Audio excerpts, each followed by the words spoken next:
Inside Racing is brought to you by Dunlop.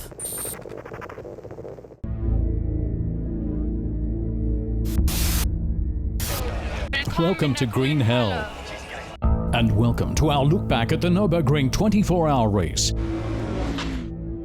A fitting title would be the Nordschleife Thriller, or Why Pleasure and Pain in Motorsport Are So Closely Related. But first things first.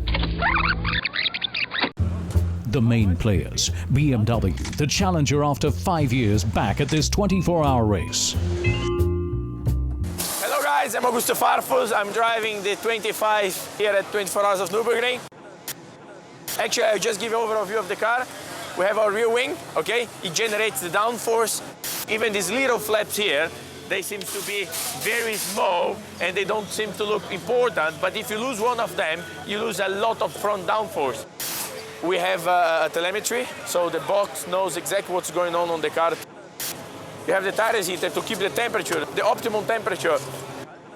It's close to 100 degrees, and it's a very complex car, I tell you.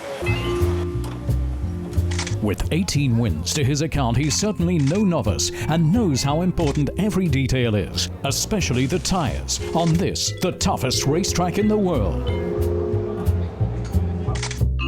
As far as tire options go, Dunlop really spoil us. In terms of slicks, we're able to pick up from a choice of 5 different compounds. With slicks, of course, being for a dry track. Then comes the transition range from dry all the way to torrential rain. We've really got every angle covered. But one thing, of course, is clear. You can only be successful if the engineers from both sides work together and try to achieve what's best overall. Then, the Audi teams, with a total of 7 R8 LMS cars in the field, extremely strong and after just missing out last year, hungry for more. The last time I won was 2003, which is too long ago. I'd love to repeat it again now, but the fact is that the BMW Works teams will be very strong. Manti and the Porsche guys are extremely strong too, as they've been over recent years. Nobody's been as strong as them. And thus, we come to the favourites, Olaf Manti's Porsche team, winners for the last 4 years and masters of understatement. We try to win year after year. The competition is harder. Now with the BMW and the Audi, it's very nice, but for sure we are here to win, so we try to continue on the same way. New in the Manti ensemble this year, a hybrid version of the GT3R. In other roles, 3 Volkswagen CNG Siroccos, out to take victory in the alternative engines category, in which we can already reveal they would indeed ultimately succeed. Plus a good 200 further cars, 800 drivers and 230,000 fans. The prologue, in cold and wet conditions, quite normal Nordschleife weather in fact. Qualifying becomes a trip through hell for the drivers. Cars thus frequently leave the track and suffer a fair few dents, but there's still all night to check them out from top to toe. Pole goes to the Abt Audi driven by Ekstrom, Jarvis, Scheider and Werner. Behind them, 3 more Audis, and only then 3 Porsches. The Works BMW start from positions 8 and 11. Saturday, 3 p.m. Curtain up for the main act. The Manti team was clearly only bluffing.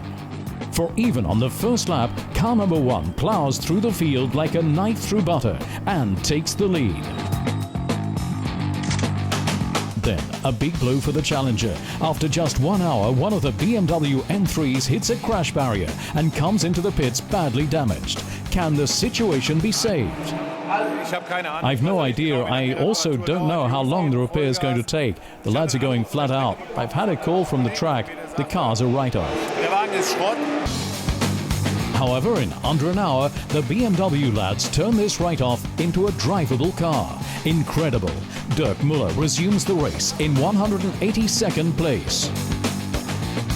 We jump forward to lap 7 and the start of a big cull of the favourites. First, the leading Manti Porsche, and moments later, Marco Werner's Abt Audi are involved in a crash, and it's race over for both cars. For hours, then there's a fight for the lead between the Phoenix Audi and the hybrid Porsche, until just before daybreak, a change of gearbox takes the R8 out of the battle up front. A little later, the second Audi also retires, thus leading all of Audi's hopes resting on drivers Rostek, Ludwig, Bronson and Winkelhock in the final Phoenix R8. The heart-stopping final act. 100 minutes to go, and you can feel the tension in the BMW pit as the leading Porsche has since dropped out and Jörg Müller in the BMW is now in front. A complete disaster for Olaf Manti and total adrenaline for Ove Aulsen just ahead of his final stint. However, he never gives up the lead, and for the returning team, the Nürburgring thriller has a fairy tale ending. A surprise in second, the Ferrari of Team Farnbacher. They were faultlessly fast and consistent. A superb job. Congratulations. One Phoenix car does make it to third. After many retirements, finally reason to smile at Audi. In the winning camp, there's already huge elation and a sense of great relief. Right up until the end, victory was hanging by a thread as ever since 12 noon, the gears were really playing up. First fourth gear and then successively all the others. And it's something of a puzzle how the two of them managed to get the car to the finish. But neither that nor a jet of flame during the final stop could halt the Bavarians so close to their great goal. All over and forgotten, although there was still something to do with the second BMW.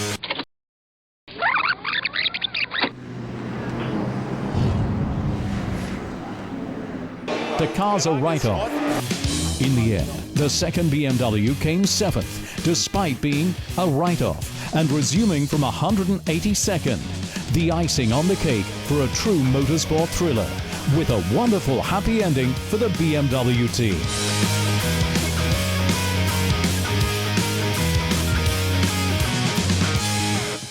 Inside Racing was brought to you by Dunlop.